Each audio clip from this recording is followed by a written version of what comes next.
What is going on? This is Team Q. We have Yicheng Lee, who got first place in the World's Weekend Hat event. Congratulations. What deck did you play today? It's an 8-man local, but it is our first hat event, and I love hat, and I think this format's great. I mean, I'm just tired of Edison. Edison sucks, but I played Infernity, so I mean, people think it's very brain dead, but it's actually, the combos are pretty hard to do. I mean, I think people will attest to that if you play the deck.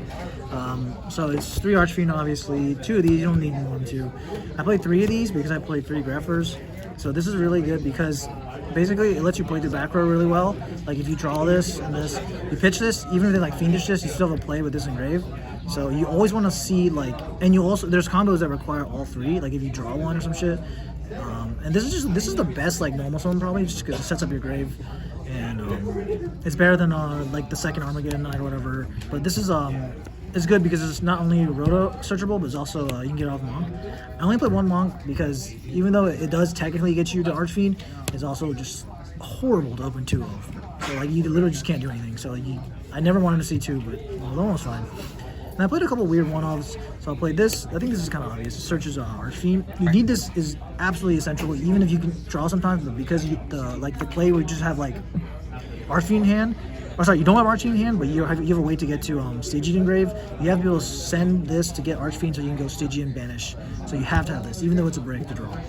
Okay. And then this is just a random. It's an extender. Okay. So you want to have level 4, so like it's like level 4 spam until you get to your like Infernity engine basically. So this is like your first special, and then this is like your second one. So like you can go like special, but it doesn't even use your normal summon. And then you have other stuff like Instant Fusion, Soul Charge. So you just want to be able to like drop your hand basically. You drop your whole hand on the board, try to play through the back row, and try to Soul Charge for like the game basically. Okay. So that's monster lineup. The spells are pretty standard. So I mean, this is the deck that abuses this card the best. So people think hat format's sacky, but like both players have access to this. So it's like, how can you find the deck that best abuses this? I think it's Infinity because you can not only get pluses with breaks and barriers that are also negates, but you also just make good rank 4s. Like rank 4s are good, so like they're better than like having us compensate for making rank 7s or 8s because those monsters are not good. Gotcha. This was good obviously, but like I sided this out a lot because like against Soul Charge decks, you're just giving them free Soul Charge, and it's better to have like side deck cards like game 2 and 3 in place of this. So this is an easy side out. Okay. 2 of these also very easy side out, by the way. I almost always side out both of these and Monk because these are the only cards that are like just hard neg 1s against Maxi, and like you just have to stop if they Maxi this because they're just gonna like get a +1, and this doesn't even guarantee you combos. So this card is really bad games 2 and 3. Okay. You know they have Maxis in the main. Gotcha. And this is to help you play through like hands and gears and shit, and like against like the Soul Charge decks, you can like bait a Felgrand or whatever, and then you can continue to play. I guess it's good because it's also like another way to grab a level 4. Yeah. So that's really relevant. You can take like an armor and then summon an Archfiend or whatever. It's pretty good. Very versatile card. Rhoda gets like. Well, I guess it's good to get Photon Thresher to 1-0. Yeah, he can get Photon Thresher sometimes. Allure, Launcher, which like you literally need to see like every game. The Searchable Field spell lets you get the extra negate. It also gives Archfiend and Stygian 500 extra attack, which is very relevant because they attack over Molotov after that, and that came up a few times today. And then Foolish, because best combo piece. I played more traps than normal, so this is the standard shit. You play these because there's searchable right, the standard board. Yeah, and then I also played these. So, you main the stunts. Yeah, so the idea is like some people play like MSTs, Lances, or like more ways to like try to like combo. But the thing is, if you have the combo turn 1, and you have it unopposed, you're gonna win anyway. But if you don't have it, you want ways to like slow the game down and try to win like later. And these just help you do that. Like these are always good against like Sanctum, Breakthrough Skill Fiendish, and you can just go do this, Exton.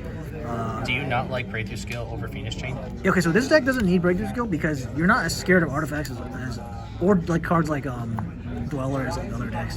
I mean, they hurt, but like this is just like better. So because you really need your life points to Soul Charge. So if you don't see Soul Charge turn 1, you have to be able to survive and not take a damage. Okay. Because you can set like Stygians and stuff, but you still need to protect from like multiple monsters. Gotcha. So this was pretty good. So it's 40 card deck. Yeah, of course, it's Infernities. The extra deck is pretty standard. There's 2 of these because you're gonna go to it a lot. Yeah, some combos you like have to pop your own stuff, so like you need the second one. There's only 2 of these. The combos that require 3 are so insane anyway that like it's not even you're worth gonna playing win. the 3. Yeah, to win more. Yeah. only one of these. Some people play 2. If you play lances and stuff, which I do, you can warrant playing 2 of this, but it just doesn't really come up that much. Like sometimes, like if this doesn't resolve, it's fine because you can just soul charge after that. So it's not like you need like 2 have to resolve it. Just one of these. It's not much room. This is relevant for. I burned someone for game today. 2 of these because it does come up. I value this more than like the second search sometimes, or the next search. Because you get to do an extension. Yes, and you can also make a like against them certain like just crazy decks. Some crazy you boards. can Levier for the Stygian and then end on Dweller with barrier, so like it just stuns their whole field. These are instant fusion targets. This comes up with a Levier with Necromancer. This is just another layer of negates. Sometimes you don't really want to make Dweller and like making like another level chain doesn't make any sense, but you want to end on something that good. This for like graveyard decks, you just like remove like Lightstorm monsters or like whatever. I guess Mermail to get rid of stuff that... Maybe, yeah, title. And then this to help protect emptiness. This is like this emptiness. That's just a lock with them. Yeah, it's just game. It's just game. So side deck. This is for like going second against like the crazy decks. So against like Felgrand decks and shit. Like you can't afford. Like, you don't side this against Artifact because you can play a slower game. But against the Soul Charge decks, if they go crazy, you need to have, like be able to answer their field that turn. Okay. 3 Lance. This is for like any kind of back row decks because Exciton Lance is just like the nuts. So you can actually if they have bottomless, you can like mind game them, and like if they don't want to activate bottomless or something because they're saving Nightmare, you can just like play this, pass priority, and then then Exciton and then Lance walks. will just guarantee it. So it just walks. This no one. So you think like Infinities can't have this, but it just stops all the hand traps. Like, and it gets like water is just like insane. So I guess it's good for going first in game 2 or 3. Yeah, going first against a lot of the like crazy decks. Crow, Valor, Maxi. So I played 3 of these because this was Key Beetle. Some people mean this. I just don't think it's necessary. I think Traps on Phoenix is a little bit better. It's better for certain matchups. Yeah. This is for hand traps. It was also for like hands and artifacts and stuff. This is really good. So you can, when you side out like instant fusions and shit, you lose a little bit of speed, but this just gives you that right back because it's just inherent. So you add another thing with that Photon, a second copy. Yep. So basically, these are inherent spectral summons that don't like go off on their max. Well, I mean, they can max in, like, but like you just don't do anything then. So you just inherent summons are good. Gotcha. And 3 MST. This is like just like fucking like Kaiser and then like macro and shit. Like I don't care about like traps. Like breakthrough finish is okay, but like the Kaiser, like the floodgates against you just have to clear them. So. Gotcha. Well, any last cards you want to say about the hat format and any good shout-outs do you want to do? Hat's great. Play Hat. Don't play Edison. So, yeah. All right, guys. This is Yi Ching Lee signing out.